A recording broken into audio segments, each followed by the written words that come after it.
Bom dia, boa tarde, boa noite, meus amigos. Estamos aqui começando mais um podcast da Oliver Talk. Nós iremos falar sobre a nossa série sobre Chesterton e nós já estamos no sexto episódio. Isso mesmo, semana passada eu não estava, mas o nosso amigo André, o nosso doutor, futuro doutor em filosofia, deu uma aula espetacular para vocês. Vocês não têm do que reclamar. E agora nós voltaremos com o nosso querido Chesterton, certo? Então, é curioso, porque no episódio de hoje eu até coloquei o nome O ódio em torno da Igreja de Deus. E eu quero mostrar para vocês por que eu coloquei esse nome, que relação tem e que relevância tem, certo, meus queridos? Então, antes de mais nada, vamos pensar o seguinte, né? Nos episódios anteriores, nós falamos sobre a questão ali da evolução dos próprios darwinistas, né? E agora parece que Chesterton ele está explorando a questão do paganismo. Por quê? Onde ele quer chegar? Evidentemente que é naquela relação do próprio título do livro, O Homem Eterno, né? Então, no episódio passado, nos dois últimos episódios, né, nós falamos sobre três elementos, né? A mitologia, a filosofia e a cristandade, correto? O primeiro, a mitologia por sua própria natureza inquestionável, né? Então, a mitologia é algo que simplesmente ela acontecia. Era algo que um poeta dizia que o mundo foi feito daquela maneira, como a gente pode perceber nos próprios contos ali na própria poesia de Homero, tá? Que é diferente, por exemplo, da teologia, né? Porque a teologia ela é, querendo ou não, uma sistematização do pensamento, então ela pode ser questionada, correto? Como você vê ao longo da história da igreja, né? Os grandes teólogos aí, doutores da igreja, né? Um debatendo com o outro, um saindo na porrada com o outro sobre a questão X, Y e Z sobre a teologia, né? Mas na mitologia você não tinha muito esse aspecto, não é? Muitas vezes aquilo era falado e tomado como verdade. E quando vem o surgimento da filosofia, vem justamente para tentar entender como os deuses criaram de fato o mundo, né? Então quando a gente vai estudar, por exemplo, o livro é, aquele livro de Aristóteles, que não vem o nome agora à cabeça, a Metafísica, não é? Que conta a história ali dos pré-socráticos, numa parte do livro, né? Aqueles pré-socráticos, eles estavam tentando descobrir como é que funcionava a filosofia primeira, né? Então, qual que era o princípio, né, de do todo da realidade, como ela funcionava. Não que eles descartavam naturalmente a ideia dos deuses, mas como que será que os deuses criaram o mundo?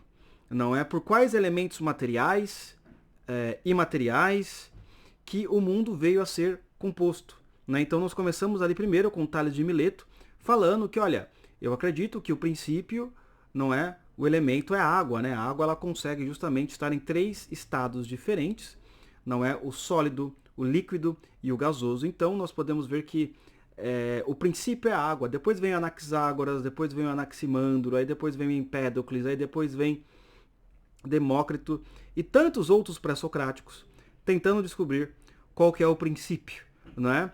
Então, a filosofia tem essa ideia de você entender qual é o princípio da própria realidade, não é? E o terceiro, o cristianismo pela continuidade da tradição do Deus único, correto? Enquanto o povo hebreu ali, ele justamente era um dos únicos povos que carregavam essa tradição do Deus único no mar de paganismo e politeísmo, correto? Os descendentes ali de Abraão, que depois formaram as 12 tribos logo após a chegada de Moisés, e cada uma dessas 12 tribos tinha uma função específica ali em Israel, correto? Eles foram responsáveis, ou pelo menos eles continuaram essa tradição que começou junto com Abraão, não é? E eles carregaram ali no mar de paganismo, Deus único e invisível. Detalhe, e invisível. Não podemos esquecer deste detalhe muito importante, né? Até porque os deuses ali, os deuses, né? Eles tinham uma forma. Né? E muitas vezes essa forma, ela poderia ser representada através de estátuas e esculturas de toda a sorte. Então, nós estamos falando de um Deus único e invisível. Você vê que ali na tradição, pelo menos no Velho Testamento, você não tem uma imagem específica sobre este Deus invisível. Né? Você, inclusive, tem, inclusive ali nos próprios primeiros 5 livros, né, principalmente nos livros da lei, você tem ali, inclusive, o próprio Deus falando para Moisés quais imagens eles podem fazer ou não. Não é? Você pode, quando ele vai provavelmente falar da arca, né, você percebe também que no próprio templo de Salomão, um pouquinho mais para frente, a gente já está indo um pouquinho mais para frente da Bíblia, ali no livro dos Reis, dos Crônicas, né, você percebe que no templo de Salomão há várias imagens ali, vários tipos de esculturas específicas, né, mas você não ia fazer, por exemplo, uma imagem do Deus de Israel, até porque ele era invisível, não é? Ninguém até então o tinham visto. No máximo, Moisés viu a costas, né, de Deus ali naquela passagem, né, da Bíblia, né, que ele fala, eu quero ver Deus, e Deus passa ali rapidinho, né, porque se Moisés o visse em toda a sua glória, né, provavelmente ele não ficaria vivo, correto? Então, no episódio de hoje, dito isso, dito posto, eu quero falar sobre 3 elementos importantes, né, que o Chesterton vai abordar antes da entrada do cristianismo, e nós temos que entender esses aspectos, tá? Mas ainda, o diálogo é em relação aos evolucionistas, tá? Não parece até o momento, porque a gente está justamente aqui fazendo uma viagem dentro do mundo pagão, dentro do mundo romano, mas continue no podcast até o fim e vocês vão entender onde eu quero chegar com isso, né? Então, a força e o medo, né? Então ele vai pegar uma coisa muito importante, né? A força do paganismo em si, né? Principalmente das religiões que vinham ali de Cartago, né? Que vinham que tinham deuses, principalmente os deuses que o povo israelita enfrentavam, que eram deuses malucos, não é? Deuses sanguinários, deuses sem piedade, né? Deuses assim que sacrificavam bebês, mulheres, tudo tinha que ser para ele, né? Então, era uma religião em que o medo e a força era a única matéria que era importante, né? Você não tinha o elemento transcendente, né? Você não tinha como você sair do materialismo. Você pode até achar até estranho a princípio, pois, espera aí, mas estamos falando aqui que eles tinham deuses e que como que isso não é possível? Você não ter a transcendência do material. Porque a força e o medo é um elemento da própria matéria. Como é que você manipula, rege os homens? Quais são os sentimentos mais visíveis para manipulação, para medo, né, e para subjugar alguém? É a força e o medo. Vamos lá. Então esses deuses, eles eram a encarnação da força e o medo, certo? Tanto que a morte muitas vezes era mais importante do que qualquer elemento da vida, não é? Você não tinha assim como, por exemplo, a alegria da vivência, certo? A alegria de ter um filho, porque o filho ele tinha que ser sacrificado em prol da fúria daquele Deus, para que aquele Deus não te castigasse. Justamente ao contrário, como a gente viu em relação a Abraão, não é? Quando Abraão vai se sacrificar o seu próprio filho, né? Deus intervém e fala, olha, não precisa fazer mais sacrifício, certo? O que você já fez é mais do que suficiente. Se você for fazer um sacrifício, pegue essa ovelhinha aqui e faça esse sacrifício, né? Então, quando você tem uma religião baseada na força e o medo, e é evidente aqui que Chesterton ele está excluindo de certa forma os deuses gregos e porventura um pouquinho os deuses romanos, ele está falando mais dos deuses ali ao redor. Você não entende porque os homens dariam a sua vida por amor. Não é. Você não entende porque as pessoas lutariam para trazer a paz no mundo, para trazer a esperança, a fé e a caridade.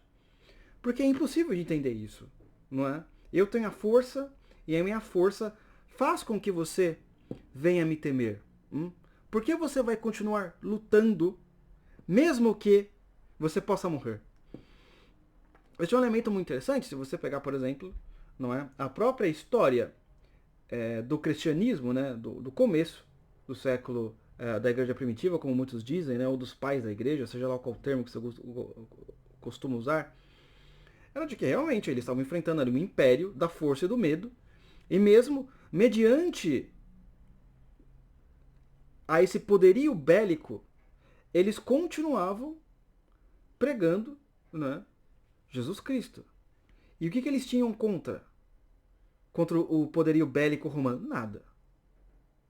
Nada assim, eu digo, material. tão forte quanto os romanos. Então, para uma religião em que a força e o medo é o elemento mais importante, você não consegue entender 3 aspectos essenciais à vida cristã, por exemplo, que é a fé, a esperança e a caridade, porque são elementos em que você precisa transcender a própria matéria. Você precisa transcender a própria existência dentro do nosso aspecto temporal na qual vivemos. Se você não entende que, na verdade, a sua vida ela transcende essa esfera de tempo em que nós vivemos, não faz sentido elementos chamados como fé. Porque a fé, você tem que confiar naquilo que você não vê. Mas se você está baseado na força, no medo, o que importa são os elementos materiais que você pode ter para justamente impor a força e o medo naquela legião de fiéis. E a fé ela não tem isso. É você acreditar naquilo que você não viu e nas promessas da época que você não existiu. Você entendeu? Esse é um elemento que já transcende o próprio aspecto temporal, está fora do tempo. Então você não consegue transcender. Uma religião da força e do medo não consegue transcender porque ela não tem o aspecto da fé. Ela tem o aspecto da ditadura do presente. Você precisa justamente dos elementos materiais em que você vai conseguir impor esse tipo de pensamento ou esse tipo de temor terrível em cima da sua legião de fiéis. O segundo ponto, a esperança. Pois você não tem promessas, você só tem um presente implacável. Para você acreditar numa promessa, não é? Então, por exemplo, Jesus disse que ele vai voltar. Você não viveu naquela época, na verdade. Você não viveu naquela época, você não estava lá, correto? Você não andou com nenhum dos apóstolos. Você, justamente, não estava quando Jesus apareceu, você não conheceu ninguém daquela época. Então não basta simplesmente acreditar. Esta promessa ela tem que ser uma verdade que está fora do próprio tempo. Pois, ao mesmo tempo que isso foi prometido, isso tem que estar continuamente dentro da própria realidade. Está um pouco difícil de entender, mas tem uma questão relacionada ao ser e ao não ser, uma questão filosófica. Por quê? Se essa promessa está dentro da ditadura do tempo, está dentro das circunstâncias temporais, aquela promessa, ela fica ali e some. Ela deixa de existir. Foi a promessa de um homem que disse há 2000 anos, mas ele faleceu. Correto? Mas a partir do momento que há a ressurreição, e ele vence a própria morte, e muito pelo contrário, além de vencer a própria morte, ele sai da própria esfera do tempo, das próprias circunstâncias temporais em que nos rege. O tempo, o que é o tempo? Senão uma certa quantificação de espaços. Não é? Senão são medidas para dizer o que é passado, o que é presente, o que é o futuro. Né? Mas quando eu saio dos limites temporais, a minha promessa, ela está em toda a realidade temporal. Por quê? Porque eu estou acima do próprio tempo. Vocês estão conseguindo compreender? Quando eu estou acima do próprio tempo, quando eu prometo algo, aquilo vai acontecer, não importa se seja no passado, ou no presente, ou no futuro. Pois tudo é presente para quem está fora do tempo. Para quem está fora do tempo, essas denominações como passado e presente e futuro não funcionam. Só funciona para quem está presente no tempo. Então, por isso, a esperança só dá para acontecer se esta entidade que me prometeu, ela está fora do próprio tempo que nós vivemos. Então por isso que você pode ter esperança, mesmo que isso tenha sido falado há 2000 anos. Por quê? A palavra, ela justamente transcendeu a própria questão temporal. Então, para esta palavra, tudo é presente ao mesmo tempo. É muito legal quando a gente começa a estudar essa questão temporal. Então a esperança, ela só funciona a partir disso. Pois, sem isso, se eu, por exemplo, Luciano, eu falo algo para você, eu sou um sujeito que estou debaixo das circunstâncias temporais. Eu posso chegar aqui para você que está na live, vamos se encontrar amanhã? Não é? O que acontece? O amanhã é um aspecto temporal. Eu estou dizendo que daqui a um tempo eu vou me encontrar contigo. Eu prometi para você, não é que eu vou me encontrar contigo. Daqui a algumas horas. Quando essas horas passam, enquanto essas horas passam, você tem a esperança de que eu irei cumprir a minha promessa contigo de estar, de me encontrar com você. Mas supondo que eu não te encontre, você vai falar, pô, o Luciano quebrou a promessa comigo. Não é?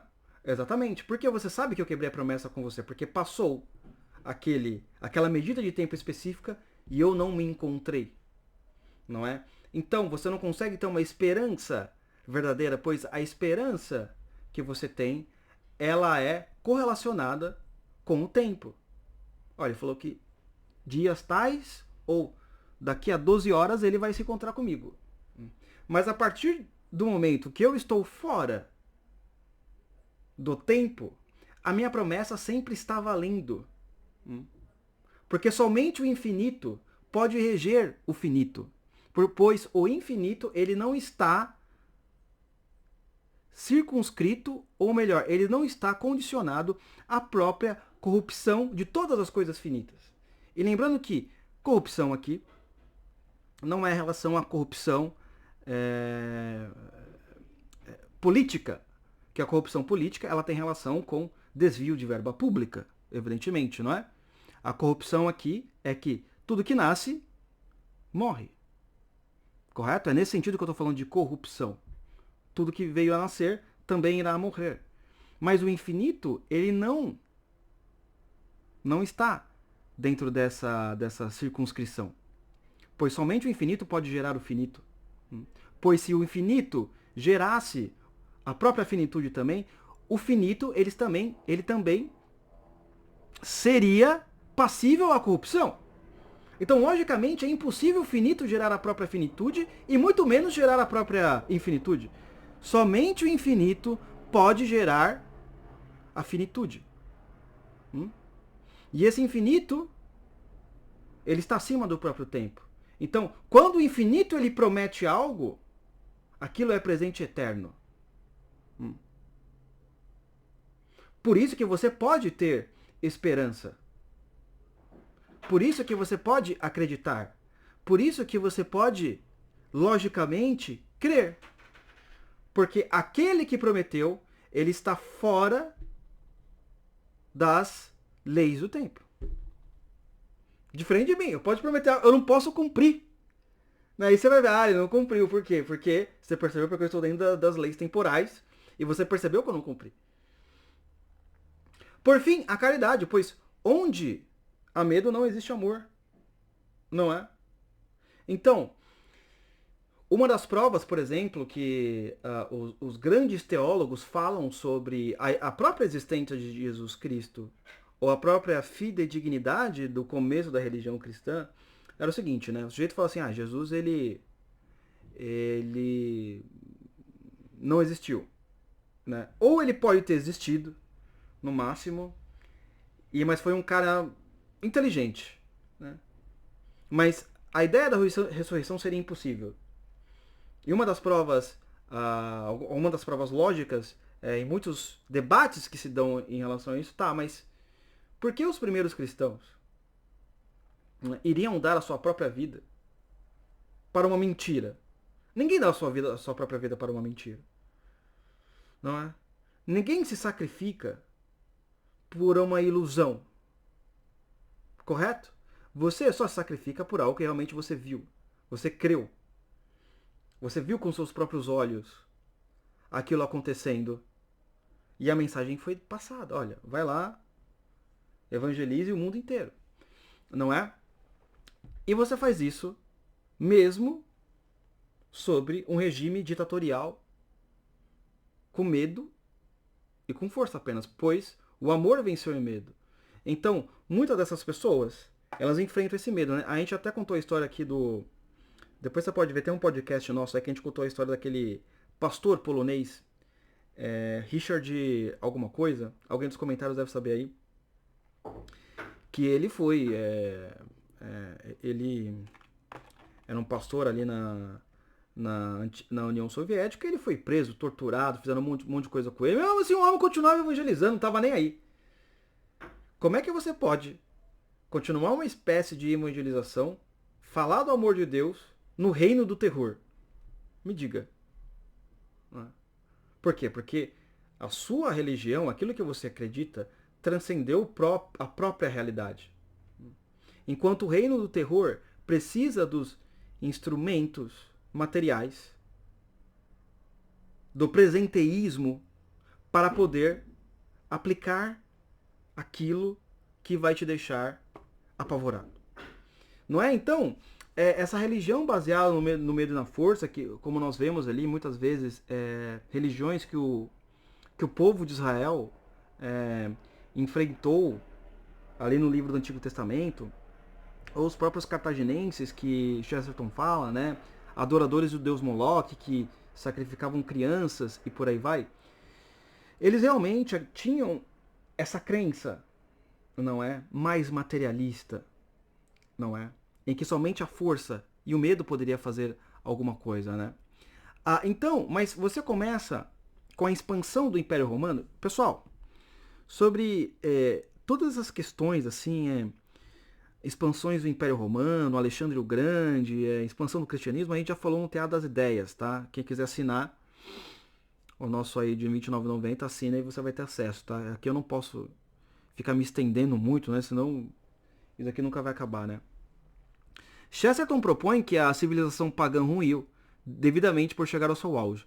É evidente aqui, pessoal, ele está falando numa questão, né? Há vários historiadores que falam também sobre outros elementos da própria decadência da civilização pagã.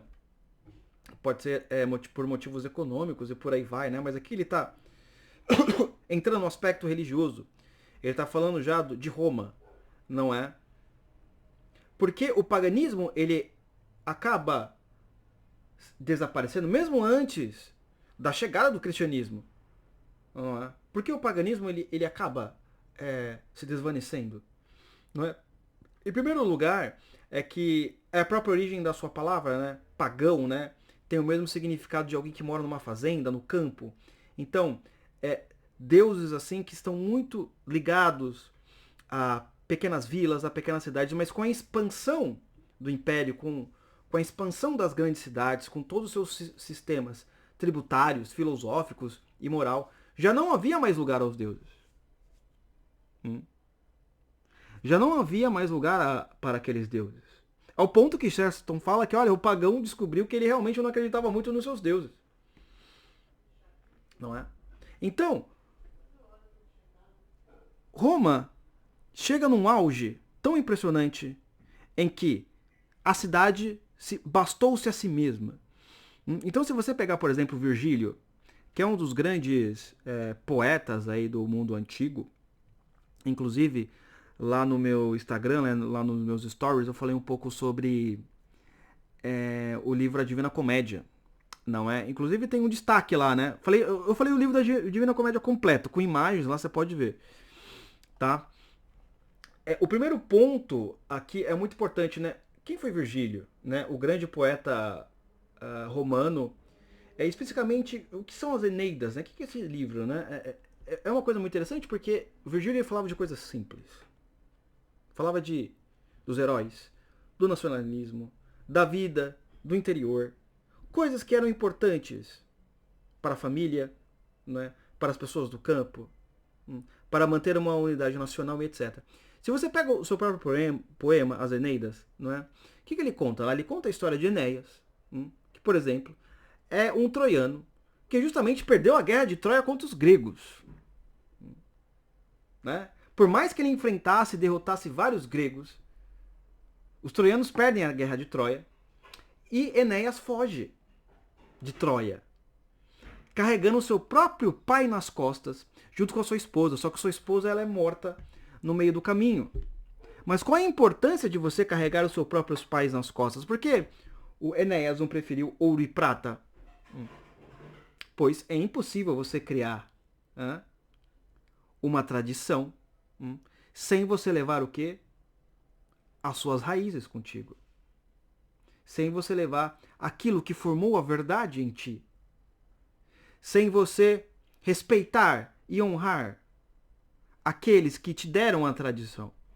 Então, existe uma importância simbólica quando Enéas foge com seu próprio pai. Os deuses o admiraram tanto que falaram assim para ele, olha, é o seguinte, você vai sair daí e você vai criar um povo novo, você vai para uma nova terra e você vai criar um povo imbatível. E qual era esse povo imbatível? Os romanos. Você vai criar a cidade eterna, você vai criar Roma. Só que no meio desse caminho, enquanto ele tem que chegar a Roma, né, Itália, Enéas ele vai para Cartago. E lá a rainha Dido, que é a rainha do local, se apaixona por ele por tal maneira, mas o herói vai embora, né? E ela fica doida de amor e ele se mata. Desde então os cartaginenses prometeram que iriam combater todos os descendentes de Enéas, né? Então você vê que muitas das guerras que o Império Romano enfrenta são contra os cartaginenses, não é? São contra os cartaginenses. Aníbal, por exemplo, se não me falha a memória, né? É um deles, não é? E depois que o Enéas, depois de muito viajar, ele chega à Itália, ele casa-se com a filha do rei dos latinos, e os descendentes dessa união fundam Roma. Não é? Então, você pensa que interessante, porque é um poema muito interessante, vale a pena todos vocês lerem. E fala sobre a fundação de uma cidade. E o que traz a fundação dessa cidade, né? Traz um sentimento de nacionalismo, né? Traz um sentimento de senso de pertencimento. Olha, eu tenho uma história. Eu sou descendente de um herói, né? Eu sou descendente de alguém que foi derrotado, mas se reergueu. De alguém que, ao fugir, não esqueceu daquilo que era mais importante, o seu pai, levou sua família junto. Não é? De alguém honrado, de alguém com valor, de alguém com princípios. Eu sou descendente de Enéas. Não é?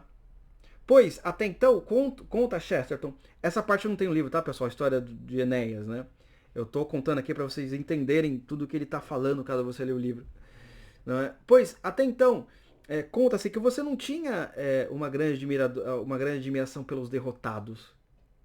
Né? Você vê que os grandes heróis, eles sempre venciam. Né? Aí, Virgílio pega um herói que foi derrotado. Né?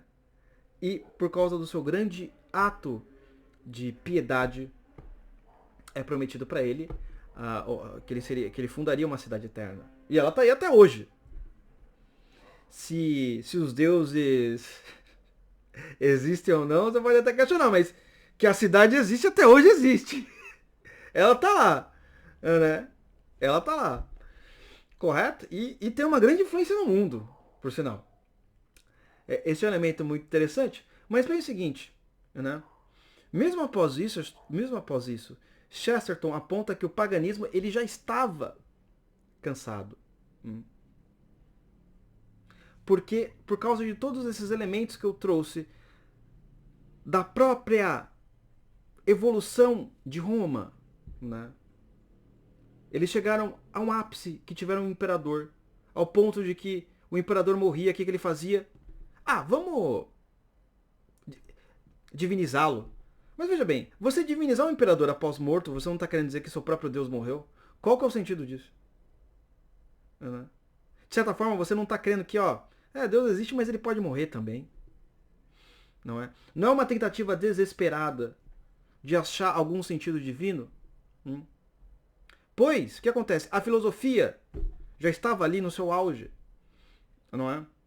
Os estoicos já eram modismo, né? Não precisava chegar nenhuma modinha oriental, né?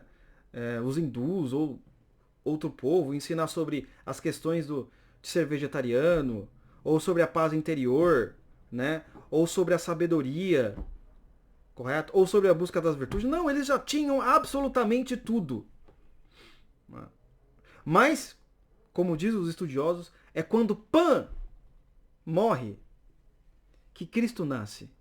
Ou quando Cristo nasceu, Pan morreu. E quem é Pan? Pan é interessante porque ele é um deus da floresta. Não é? Ele é um deus ali que ele assusta as pessoas nas florestas, né? Pan, então, por exemplo, também é usada para pânico, né?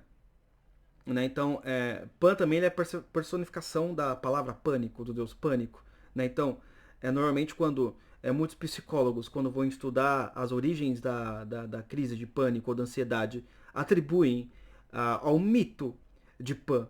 E Pan era um deus do campo. Né? Ou seja, quando o deus do campo morre, que, como eu falei para vocês, e Chesterton também aponta, o paganismo, o que era o pagão, né? É quase o mesmo significado da sua própria palavra, o homem do campo, que vivia no campo, na aldeia, né? Quando as grandes cidades crescem, Pan morre. Né? E o que acontece? Começa a surgir nessa cidade um elemento muito importante que eu irei ler aqui, e eu quero que você preste atenção. Aqui na página 202, Chesterton falando: E então brilhou sobre eles, naquela hora escura, uma luz que nunca foi apagada. Aqui ele está falando, né? E então brilhou sobre eles, sobre Roma. Né?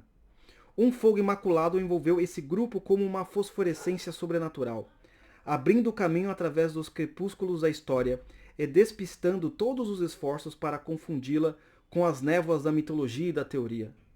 Aquele raio de luz, ou relâmpago com que o próprio mundo atingiu, isolou e coroou, pelo qual seus inimigos a tornaram mais ilustres, e seus críticos a tornaram mais inexplicável, a auréola do ódio em torno da Igreja de Deus.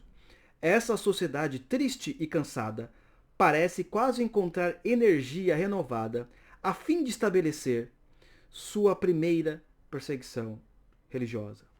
Então, mesmo que tenha acontecido o fim, né, ou o paganismo cansado e triste, eles encontram força para uma coisa: o ódio em torno dos discípulos de Jesus Cristo. Né? Então é o medo materialista contra a esperança transcendental. E é isso que nós iremos falar no próximo podcast, meus queridos. Muito obrigado, então. Não esqueça de deixar o like, compartilhar o podcast com a turma. E a gente se encontra aí no próximo episódio. Certo, meus amigos? Fui!